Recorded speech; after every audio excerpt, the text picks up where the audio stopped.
সবার মুখে মুখে শুনি জয়ধ্বনি দাঁড়িপাল্লা, রিক্সাওয়ালা, ওই ভ্যানওয়ালা। মানুষের যে স্বতঃস্ফূর্ত অংশগ্রহণ, মানুষের ভালোবাসা এবং দাঁড়িপাল্লার প্রতি মানুষের যে প্রত্যাশা, দুইটাই আমাদেরকে আগামী নতুন বাংলাদেশ গড়তে আমাদেরকে অনেক বেশি উৎসাহিত করছে।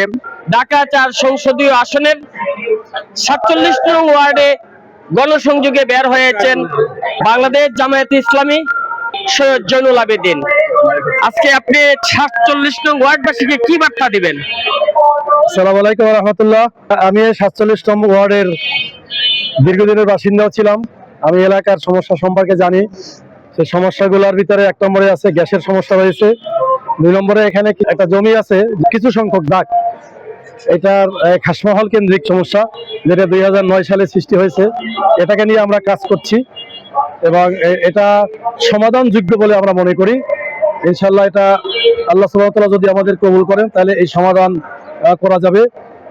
অন্যদিকে এমনি তো কিছু সামষ্টিক সমস্যা আছে আমাদের ঢাকা 4-এ। তার ভিতরে অন্যতম হলো যে আপনার এই যে কিশোরগঞ্জ, এটা এই এলাকাতেও আছে, যেটা বিশেষ করে আর্টসিন গেটে আমি দাঁড়িয়ে আছি। আর্টসিন গেটের বাইরের যে এলাকাগুলো আছে এই এগুলার প্রবণতা একটু বেশি। এ ব্যাপারেও আমরা চিন্তা করছি যে এটা কিভাবে বন্ধ করা যায়। এই মোটামুটি আর কি এখানের মেইন সমস্যা। আর এমনি তো জাতীয় যে কিছু সমস্যা আছে সেই সমস্যাগুলোকে আমরা ভিন্নভাবে জাতীয়ভাবে এগুলোকে অ্যাড্রেস করা হবে ইনশাআল্লাহ। নির্বাচনী পরিবেশটা কেমন দেখছেন? নির্বাচনী পরিবেশ আমরা যেটা প্রত্যাশা করছিলাম, যেভাবে আমাদের চিফ অ্যাডভাইজার বারবার বলছিলেন যে একটা মানে চমৎকার একটা নির্বাচন হবে উৎসব মুখর পরিবেশে, সেটার আমরা নমুনা দেখতে পাচ্ছি না। বরং আমরা যেটা দেখছি যে লেভেল প্লেইং ফিল্ড তৈরি করার জন্য অবৈধ অস্ত্র উদ্ধার করা দরকার। সে অবৈধ অস্ত্র উদ্ধারের কার্যকর কোনো পদক্ষেপ দৃশ্যমান না। অন্যদিকে আপনারা জানেন যে নির্বাচন কেন্দ্রিক কিছু সন্ত্রাসী থাকে, পেশি শক্তি, তাদেরকেও অ্যারেস্টের ব্যাপারে কোনো কার্যকর পদক্ষেপ আমরা দেখতে পাচ্ছি না, যারা নির্বাচনের দিন কেন্দ্রে ত্রাস সৃষ্টি করে। এরপরে আছে আপনার টাকার ব্যবহার, কালো টাকার ব্যবহার। এটা নির্বাচন কমিশনার থেকে আচরণবিধিতে বলা আছে যে এত টাকা খরচ করা যাবে, কিন্তু আমরা সেটাকে কাগজে কলমে না রেখে এটার বাস্তব প্রয়োগ করার জন্য ময়দানে যেভাবে তৎপরতা থাকা দরকার সেটা আমরা আসলে নির্বাচন কমিশনার সহ সংশ্লিষ্ট কর্তৃপক্ষকে দেখছি না। ধন্যবাদ আপনাকে। ধন্যবাদ।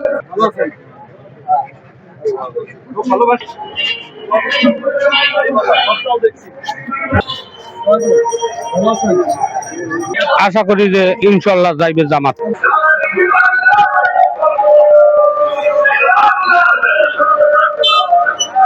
ইসলাম চাই,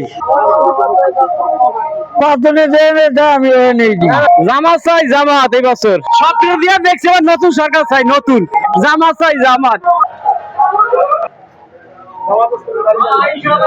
ইনশাল্লাহ এবার দাঁড়িপাল্লায় জিতে যাবে আশা করি।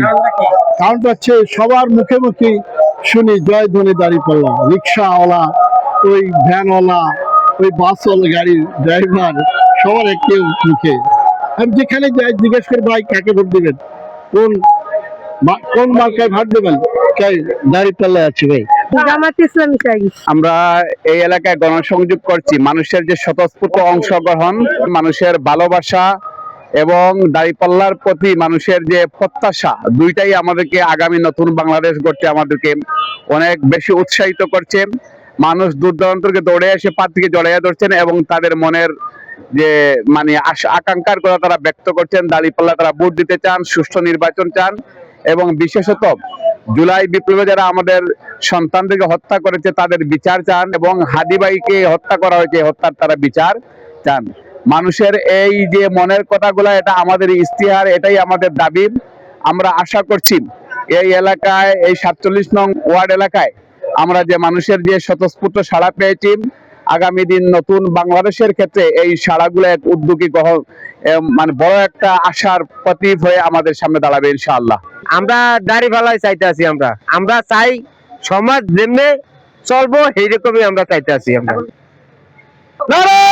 তাকবীর!